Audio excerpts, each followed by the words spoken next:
ನಮಸ್ಕಾರ SSLC ವಿದ್ಯಾರ್ಥಿಗಳಾಗಿ ಇಂದು ನಿಮಗೆ ಎಲ್ಲ ವಾರ್ಷಿಕ ಪರೀಕ್ಷೆ ಮುಗೀತು. ಸೊ ಏಪ್ರಿಲ್ 2ನೇ ತಾರೀಕು ನಿಮಗೆ ಸಮಾಜ ವಿಜ್ಞಾನ ಸಂಬಂಧಪಟ್ಟಂಥ ವಾರ್ಷಿಕ ಪರೀಕ್ಷೆ ಇತ್ತು, ಅದು ಕೂಡ ಮುಗೀತು. ಇಂದಿನ ತಾರೀಕಿನಂದು ನಿಮಗೆ ಸರ್ಕಾರವರು ಅಧಿಕೃತ ಮಾಹಿತಿಯನ್ನು ಕೊಡಲಾಗಿದೆ. ಸೊ ನಿಮಗೆ ಅಧಿಕೃತವಾಗಿ ಅಬ್ಜೆಕ್ಷನ್ ಆನ್ಸರನ್ನು ಬಿಡುಗಡೆ ಮಾಡಲಾಗಿದೆ. ಸೊ ಕರ್ನಾಟಕ ಶಾಲಾ ಪರೀಕ್ಷೆ ಮತ್ತು ಮೌಲ್ಯನಿರ್ಣಯ ಮಂಡಳಿಯವರು ತಮ್ಮ ಅಧಿಕೃತ ವೆಬ್ಸೈಟ್ ಮೂಲಕ ಅಬ್ಜೆಕ್ಷನ್ ಸೀಟನ್ನು ಬಿಡುಗಡೆ ಮಾಡಲಾಗಿದೆ. ಇವೇ ಉತ್ತರಗಳು ಕೂಡ ನಿಮಗೆ ಕನ್ಫರ್ಮ್ ಆಗಿರ್ತವೆ. ಸೊ ಅವರು ಯಾವ ರೀತಿ ಮೊದಲ ಭಾಷೆಯ ಕನ್ನಡಕ್ಕೆ ಕೊಟ್ಟಿರುವಂಥ ಕೀ ಆನ್ಸರನ್ನು ನೋಡೋಣ. ಸೊ ಇದೇ ರೀತಿ ನಿಮಗೆ ಸ್ಕೀಮ್ ಆಫ್ ವ್ಯಾಲ್ಯೂಷನ್ ಆಗುತ್ತೆ. ಸೊ ಇದೇ ರೀತಿ ಆನ್ಸರ್ಗಳು ನೋಡೋ ಮೂಲಕ ವ್ಯಾಲ್ಯೂಷನ್ ಸ್ಟಾರ್ಟ್ ಆಗುತ್ತೆ. ಸೊ ಓಕೆ, ಇನ್ನು ಕನ್ನಡ ವಿಷಯ ಸಂಬಂಧಪಟ್ಟಂಥ ಎಲ್ಲ ವಿಷಯ ಕೂಡ ಅಬ್ಜೆಕ್ಷನ್ ಆನ್ಸರನ್ನು ಮಾಡಲಾಗಿದೆ. ಸೊ ಅವರ ಅಧಿಕೃತ ಲಿಂಕನ್ನು ನಮ್ಮ ಒಂದು ಚಾನಲ್ ತಳಗೆ ನೀಡಲಾಗಿದೆ. ಸೊ ಈ PDF ಬೇಕಾದರೂ ಕೂಡ ನಾನು ನಿಮಗೆ ಕಮೆಂಟ್ ಬಾಕ್ಸ್ನಲ್ಲಿ ಕಮೆಂಟ್ ಮಾಡಿ ಈ PDF ಲಿಂಕನ್ನು ಕಳಿಸ್ಕೊಡ್ತೀನಿ. ಸೊ ಬನ್ನಿ ಕನ್ನಡ ವಿಷಯ ಸಂಬಂಧಪಟ್ಟಂಥ ಯಾವ ರೀತಿ ಆನ್ಸರನ್ನು ಮಾಡಲಾಗಿದೆ ಅಂತ ನೋಡೋಣ. ಸೊ 18 ತಾರೀಕು 3ನೇ ತಿಂಗಳ 2026ರಂದು ನಿಮಗೆ ಪ್ರಥಮ ಭಾಷೆ ಕನ್ನಡ ಎಕ್ಸಾಮ್ ನಡೆಯಿತು. ಒಟ್ಟು 100 ಅಂಕಕ್ಕೆ ಇತ್ತು. ಸೊ ಬನ್ನಿ ಅಲ್ಲಿ ಯಾವ ರೀತಿ ಆನ್ಸರನ್ನು ಮಾಡಲಾಗಿದೆ. ಬಹು ಆಯ್ಕೆ ಪ್ರಶ್ನೆಗೆ ಇರ್ಬೋದು ನೋಡಿ. ಕನ್ನಡ ವರ್ಣಮಾಲೆಯಿರುವಂಥ ಅವರ್ಗೀಯ ವ್ಯಂಜನಾಕ್ಷರಗಳ ಸಂಖ್ಯೆ ಆಪ್ಷನ್ ಡಿ ರೈಟ್ ಆನ್ಸರ್ ಆಗಿತ್ತು, 9 ಅಂತ ಎಲ್ಲ ವಿದ್ಯಾರ್ಥಿಗಳು ಬರೆದಿದ್ದರು. ಹಾಗೆ 2ನೇ ಪ್ರಶ್ನೆ, ವಧುಫೇತ್ ಪದವನ್ನು ಈ ಸಂಧಿಗೆ ಸೇರಿದೆ ಅಂತ ಕರಿತೀವಿ. ಆಪ್ಷನ್ಸ್ ಬಿ ಸವರ್ಣ ದೀರ್ಘ ಸಂಧಿಗೆ ಉದಾಹರಣೆಯಾಗಿತ್ತು. ಓಕೆ, ಇನ್ನು 3ನೇ ಪ್ರಶ್ನೆ, ಪರಿಭಾಷಕ ಪದಗಳನ್ನು ಬಳಸುವಾಗ, ಅನ್ಯ ಭಾಷೆಯ ಪದಗಳನ್ನು ಬಳಸುವಾಗ, ಪ್ರಮುಖ ಪದಗಳನ್ನು ಸೂಚಿಸುವಾಗ ಬಳಸುವ ಲೇಖನ ಚಿಹ್ನೆ ಅಂತ ಕೇಳಿದ್ವಿ. ಆಪ್ಷನ್ ಸಿ ವಾಕ್ಯ ವೆಸ್ಟನ ಅಂದರೆ ವೆಸ್ಟ್ ಅದಕ್ಕೆ ಆಗಿತ್ತು. ಆಪ್ಷನ್ ಸಿ ರೈಟ್ ಆನ್ಸರ್ ಆಗಿತ್ತು. ಓಕೆ, ಇನ್ನು 4ನೇ ಪ್ರಶ್ನೆ, ವರ್ಧಮಾನ ಕಾಲ ಸೂಚಕ ಪ್ರತ್ಯಯವಿದು ಅಂತ ಕೇಳಲಾಯಿತು. ಆಪ್ಷನ್ ಡಿ ಉತ್ತ ಆಗಿತ್ತು. 5ನೇ ಪ್ರಶ್ನೆ, ದ್ವಿತೀಯ ವಿಭಕ್ತಿಯ ಕಾರಕರ್ತವಿದು ಅಂತ ಕರಿತೀವಿ ನಾವು. ಆಪ್ಷನ್ಸ್ ಎ ಅಲ್ಲಿ ಕರ್ಮಾರ್ಥ ಆಗಿತ್ತು. ಓಕೆ, ಇನ್ನು ಮಾದ್ರ ಮಾಗದ ಯಾದವರು ಈ ಪದ ಸಮಾಸಕ್ಕೆ ಸೇರಿದೆ, ದ್ವಂದ್ವ ಸಮಾಸಕ್ಕೆ ಸೇರಿತ್ತು. Options B right answer. ನಿಮ್ಮೆಲ್ಲ ಉತ್ತರಗಳು ಚೆಕ್ ಮಾಡ್ಕೊಳ್ಳಿ. ಅಬ್ಜೆಕ್ಷನ್ ಕೂಡ ಟೈಮ್ ಇದೆ. ಸೊ ಅಬ್ಜೆಕ್ಷನ್ ಕೂಡ ಹಾಕ್ಬೋದು ನೀವು. ಇನ್ನು 3ನೇ ಪದಕ್ಕೆ ಸಂಬಂಧಪಟ್ಟಂಥ ಸರಿಯಾದ ಉತ್ತರ ಬರೆದಲ್ಲಿ ಅಮೃತ ನೋಡಿ ಅಮಧುರು ಕಾರ್ಯ ಕಜ್ಜ. ಓಕೆ, ರೈಟ್ ಆನ್ಸರ್ ಆಗಿತ್ತು. ಇನ್ನು 8ನೇ ಪ್ರಶ್ನೆ, ಅಷ್ಟು ಪರಿಣಾಮವಾಚಕ, 12 ಸಂಖ್ಯಾವಾಚಕ. ಓಕೆ, ಇನ್ನು ಹಾಲಜೇನು ಜೋಡಿ ನುಡಿ, ತುತ್ತ ತುದಿ ಅನ್ನೋದು ದೀರುಕ್ತಿಯಾಗಿತ್ತು. ನಿನಗಾಗಿ ತದ್ದಿಂತ ತಾವೇ ಆಗಿತ್ತು. ಪೇರ್ಮಿ ಅನ್ನೋದು ತದ್ದಿಂತ ಭವನಾಮ ಆಗಿತ್ತು. ಓಕೆ, ಒಂದು ವಾಕ್ಯದಲ್ಲಿ ಉತ್ತರಿಸೋ ಪ್ರಶ್ನೆ ನೋಡ್ಕೊಳ್ಳಿ, ಕಂಪಲ್ಸರಿ ಇರ್ತವೆ. ಸೊ ಎಲ್ಲ ವಿದ್ಯಾರ್ಥಿಗಳು ರೈಟ್ ಆನ್ಸರ್ ಬರೆದು ಅಂದ್ಕೊಂಡಿರ್ತೀನಿ. ಕನ್ನಡಕ್ಕೆ ಪರ್ಸಿಯನ್ ಶಬ್ದಗಳು ಯಾವಾಗ ಬಂದವು? ಉತ್ತರ ನೋಡಿ, ಕನ್ನಡಕ್ಕೆ ಪರ್ಸಿಯನ್ ಶಬ್ದಗಳು ನೋಡಿ ಮಹಮ್ಮದೀಯರ ಆಳ್ವಿಕೆಯಲ್ಲಿ ಅಂದರೆ ಮೊಹಮ್ಮದ್ ಖಾನ್ರ ಆಳ್ವಿಕೆ ಅಂತ ಕರಿತೀವಿ ನಾವು, ಆಳ್ವಿಕೆಯಲ್ಲಿ ಅವಧಿಯಲ್ಲಿ ಬರ್ತವೆ. ಓಕೆ, ಹುಲಿಗೆ ಪರಮಾನಂದವಾಗಲು ಕಾರಣವೇನು ಅಂತ ಕೊಟ್ಟಿರ್ತೀವಿ, ಅವುಗಳು ನೋಡ್ಕೊಳ್ಳಿ. ಆನ್ಸರನ್ನೇ ಸೊಲ್ಯೂಷನ್ ಮಾಡಲಾಗಿದೆ. ಪರಶುರಾಮನ ದ್ರೋಣನಿಗೆ ಯಾವುದರಲ್ಲಿ ಅಗರ್ವವನ್ನು ಕೊಡ್ತಾನೆ? ಓಕೆ, ಪುಟ್ಟಪೋರಿಯ ಮನ ಅಲ್ಲಿ ಸಂಬಂಧಪಟ್ಟಂಥ ಪ್ರಶ್ನೆ ಇತ್ತು. ಸೊ ಇನ್ನು 3-4 ವಾಕ್ಯದಲ್ಲಿ ಉತ್ತರಿಸುವಂಥ ಪ್ರಶ್ನೆಯನ್ನು ಕೂಡ ಆನ್ಸರನ್ನು ಮಾಡಿದ್ದಾರೆ. ಕಂಪ್ಲೀಟಾಗಿ ಓದ್ಕೊಳ್ಳಿ. ನಿಮ್ಮ ಉತ್ತರ ಇದೇ ರೀತಿ ಇರಬೇಕು ನೋಡಿ, ಅಂದರೆ ವ್ಯಾಲ್ಯೂಷನ್ ಸ್ಟಾರ್ಟ್ ಆಗುತ್ತೆ. ಆದರೆ ವ್ಯಾಲ್ಯೂಷನ್ ಮಾಡೋರು ಮಗ ಈ ಆನ್ಸರ್ ನೋಡಿ ವ್ಯಾಲ್ಯೂಷನ್ ಆಗುತ್ತೆ. ಓಕೆ, ವಿಶ್ವೇಶ್ವರಯವರ ವಿದ್ಯಾಭ್ಯಾಸ ಕುರಿತು ಬರೆಯಿರಿ. ಇನ್ನು ನಿಮಗೆ ಇಲ್ಲಿ ಓಲ್ವರ್ತ್ ಅಂಗಡಿಯಲ್ಲಿ ಸಿಗುವಂಥ ವಸ್ತುಗಳ ಕುರಿತು ಒಂದು ಪ್ರಶ್ನೆಯನ್ನು ಕೇಳಲಾಗಿತ್ತು, ಅದರ ಉತ್ತರ ಈ ರೀತಿ ಇರುತ್ತೆ ನೋಡಿ. ಓಕೆ, ಸರಿಯಾಗಿ ಓದ್ಕೊಳ್ಳಿ. ಅಗ್ನಿಭೂತಿ ವೈಭೂತಿಯವರ ಸೂರ್ಯಮಿತ್ರನಿಂದ ಕಲಿತ ವಿದ್ಯೆಗಳ್ಯಾವು? ಓಕೆ, ಅದಕ್ಕೆ ಆನ್ಸರ್ನ ಕೊಡಲಾಗಿದೆ. ಹೊಸಗಾಲದ ಹೊಸ ಮಕ್ಕಳನ್ನು ಹಕ್ಕಿ ಹೇಗೆ ಹರಿಸಿದೆ? ಆ ಪ್ರಶ್ನೆಯನ್ನು ಆನ್ಸರ್ನ ಕೊಡಲಾಗಿದೆ. ಹಲಗೆಯಲ್ಲಿ ದಂಡು ಬರಲು ಕಾರಣವೇನು? ಓಕೆ, ಅಲ್ಲಿ ಕೊಡಿ. 1800 ಪ್ರಥಮ ಸ್ವತಂತ್ರ ಸಂಗ್ರಾಮ ನಡೆಯುತ್ತೆ. ಬ್ರಿಟಿಷರ ವಿರುದ್ಧ ಅಂದರೆ ವಸ್ತುಗಳ ನಿಶಸ್ತ್ರೀಕರಣವನ್ನು ಜಾರಿಗೆ ತರಲಾಗುತ್ತೆ, ಅದನ್ನು ನೋಡ್ಕೊಳ್ಳಿ.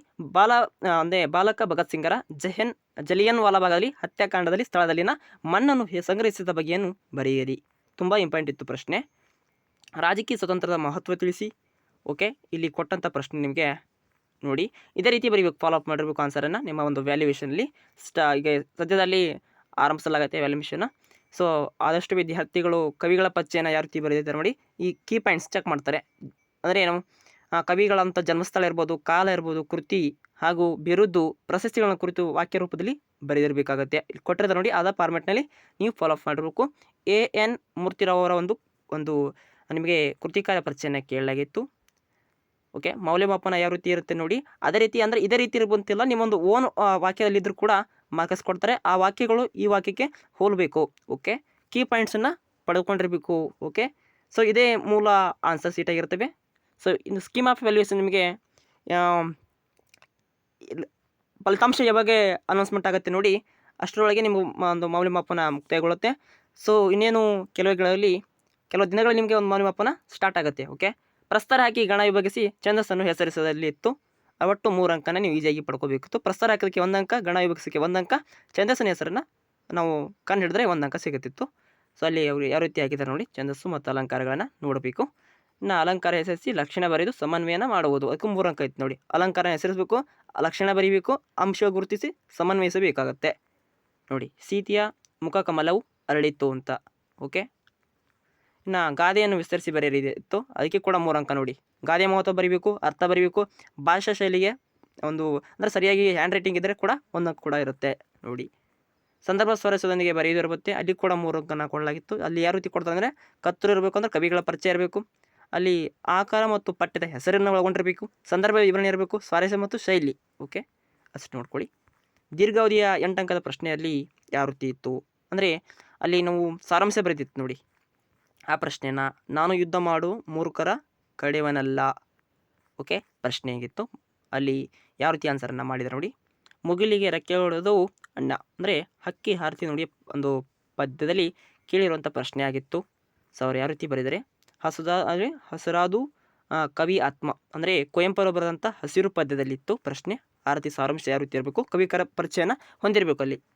ಸೊ ಇನ್ನೊಂದು ಈ ಪ್ರಶ್ನೆ ಇದೆ, ಸೊ ಅದನ್ನು ನೋಡ್ಕೊಳ್ಳಿ. ಪದ್ಯ ಭಾಗ ಪೂರ್ಣಗೊಳಿಸೋದಲ್ಲಿ 4 ಅಂಕ ಅಂತ ಇತ್ತು. ಸೊ ಅಲ್ಲಿ ನೋಡಿ, ತಪ್ಪದಲ್ಲಿ ಬರೆದ ಪ್ರತಿ ಪೂರ್ಣ ಸಾಲಿಗೆ 1 ಅಂಕವನ್ನು ಕೊಡ್ತಾರೆ. ಸ್ಕೀಮ್ ಆಫ್ ವ್ಯಾಲ್ಯೂಯೇಷನ್ ಅವರಿಗೆ ಕೊಟ್ಟಿದ್ದಾರೆ.